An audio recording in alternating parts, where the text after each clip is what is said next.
basically, I would give comments on other activities similar to the ones that are taught to us. It is similar in the sense of when we were in primary school, the teacher would the teacher would provide us with not the activity, the examples, so the symbols and whatever. So they'll provide us with that and they'll make us understand what it is and how to use it and when to use it. You understand? So after we were allowed to basically, after we understood what was done, they then gave us activities to do based on what was taught to us. Do you get what I'm trying to say? Yes. So, I do. if I asked you basically, what's a few sentences on what learners needed to know before, like the lesson started, if you don't mind? Okay, I'd say before the lesson, like on the maps and map symbols, I feel like it's important for learners like to know the purpose of maps.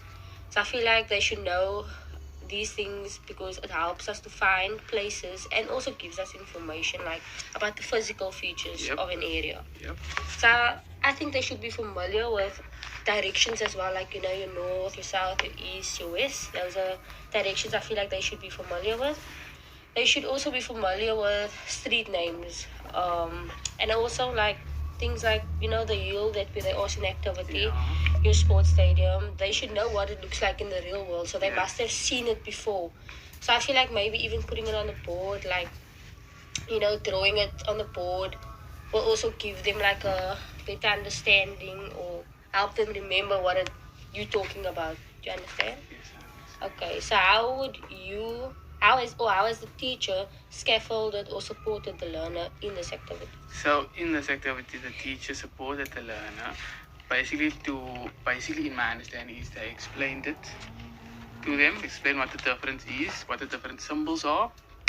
Then they're given an example of the map. So in a sense of just to build on the understanding, to be able to picture it and to see it. You understand? Yes. So can you see how the can you tell me how the teacher could basically get the learners to work together?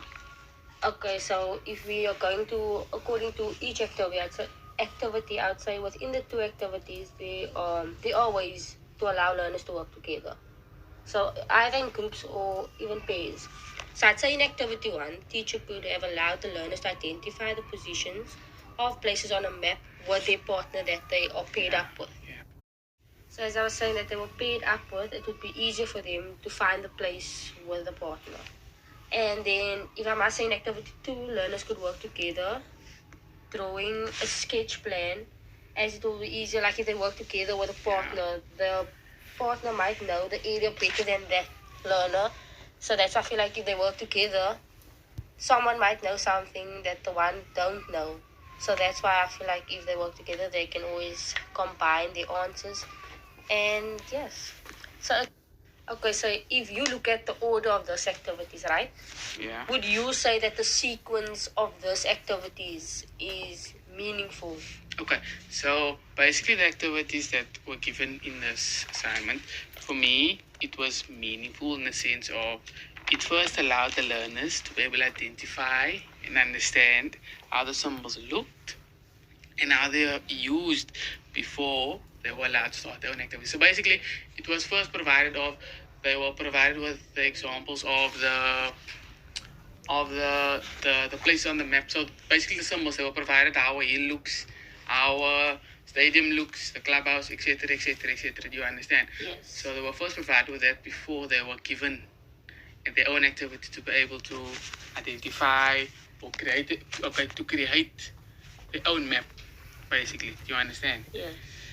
So could you make comment or give me suggestions how we could strengthen this lesson or recommend it for other teachers to use?